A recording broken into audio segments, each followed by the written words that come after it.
Hey guys, welcome back for another episode of Wrenching on Junk. This episode, wrenching on this piece of junk. Dodge Journey 2014. Gonna have a peek at the rear upper control arms because I brought it in to get some winter tires put on it and they told me they were bad. So we're gonna have a look at those and see if they need changing. I don't know. So yeah, come along, we'll take you on the journey. Alright, step one. I suppose you gotta ask yourself, do I really want to do this? I suppose I do. Alright, well, 1A, vehicle in park, chalk your tires, jack it up, jack stand under there, figure out what size your wheel lugs are. Yep. This one. Ha. Zip these off quick.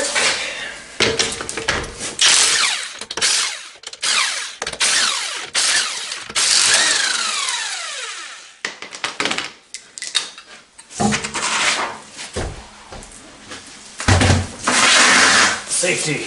Not a lot to changing these from what I understand. I mean, it's two bolts that hold it in place. They're probably rusted junk into place, so that'll be fun. The word on the street is the knuckle in the back here goes. So even if you put a new one on there, it doesn't really do much. And to change that out, it's a bit of work. I guess that's the knuckle they were talking about.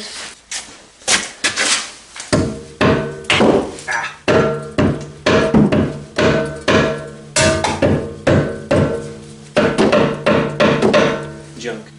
Well, that's a good sign.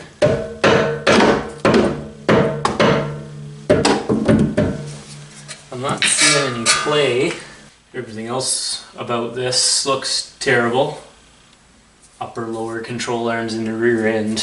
Alright, well, grab some wrenches. That's going to be fun. That bolt's jammed right against that back knuckle. Body mount, subframe, or whatever you want to call it, that comes out. My God, what size is it? That size? Nope. What about you? Nope. Oh. Is it like an 18 mil? Do I have an 18? I don't know. Of course. Why wouldn't you? Probably best to hit these with a little bit of the loosey juicy, especially if you live in part of the Rust Belt. Okay, let's turn it back. Didn't expect this to be treaded the whole way. Now that back one is just gonna be terrible. Like there's room for a snubby impact if you got one of those, but I do not, so I guess I'm just gonna wrench on that one.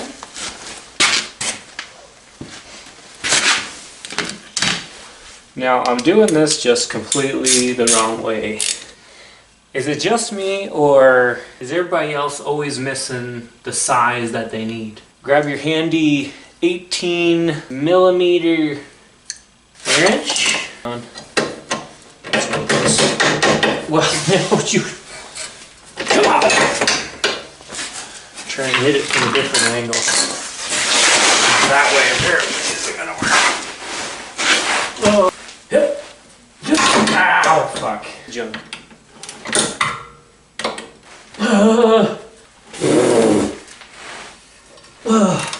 The joys of living on a dirt road.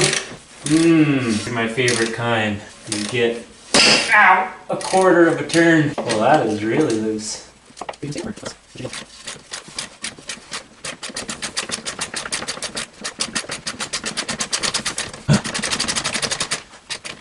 I hope this is the right one.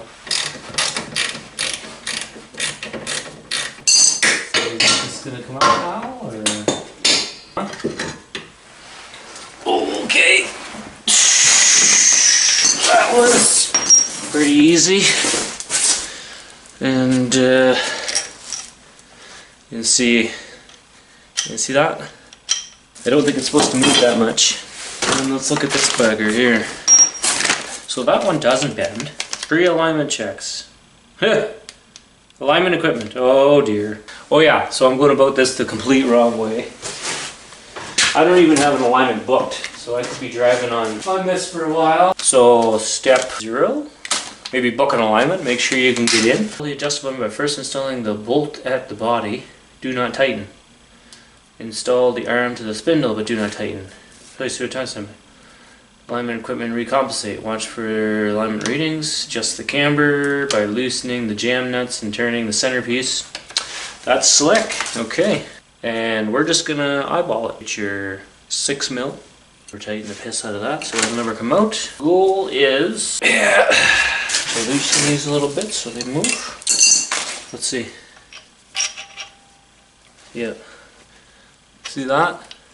Can't even move it. This one. You see that? Shot. Oof. Grab your other 18 mil. Is it big enough? Okay. Phew. It's big enough. This guy can go on there. Just gonna loosen these nuts off a bit. Well, loosen these nuts off a bit. Lefty loosey, righty tighty. Yeah, probably the other way. Alright, well my goal is to just compare the old menu and then make them the same length. And then that should be good enough to get me till I can get an alignment done. Need to go a couple of turns out. That one's reverse. There's always one of them that's going to be reverse, of course. Alright. One more spin, one more spin. Get us in the ballpark. That should be getting pretty close. Should count treads. 1, 2, 3, 4, 5. Okay, that's pretty good. So it says the body side first. Sure. Up with some anti-seize, just in case.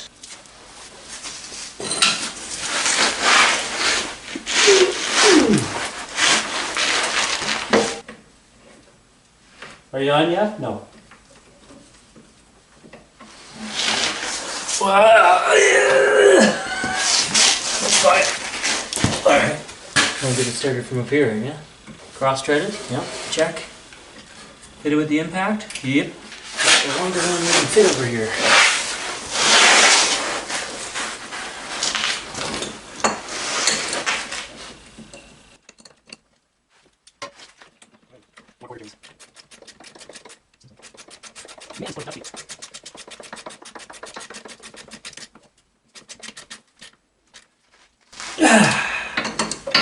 Torque. So the last thing I'm going to do, tighten up these jam nuts a bit. We're definitely going to need a alignment. One goes now, is it? Okay. There we go. There we go. So we got the new one in place. The jam nuts are tightened up for now, which is going to be good enough. Until I get an alignment done, I'll just leave them as is. Definitely need an alignment though after putting these on, because I've just put new tires on. So if you do something like this where it comes to the suspension, tire rod ends, control arms, that type of stuff, if you're changing on those, get an alignment done. It's going to save your tires. Throw this tire on, exact same thing on the other side.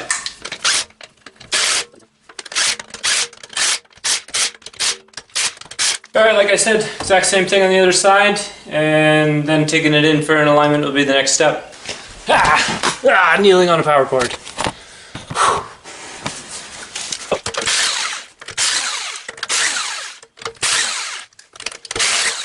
So much more room on this side. Not. Go. Oh, sorry. Get you down in here a little bit more. Down. Oh well, this is that upper, where that upper control arm in the rear is located. You can see the joys of living on a dirt road. Just dust everywhere. Junk.